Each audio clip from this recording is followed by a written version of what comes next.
যদি সুখ পাখি মোর চলে যায়, যদি আলোর প্রদীপ নিভে যায়, যদি দুঃখ মোরে ঘিরে লয়, যদি নিতান্তই একা হয়ে যায়, তবু জেনে রেখো মালিক, জেনে রেখো আমি মুসলিম হয়ে বাঁচতে চাই।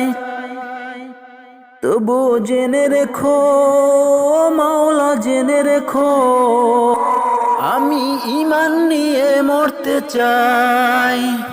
যদি মোর সুখ পাখিও চলে যায়, যদি আলোর প্রদীপ নিভে যায়, যদি দুঃখ মোরে ঘিরে লয়, যদি নিতান্তই একা হয়ে যায়,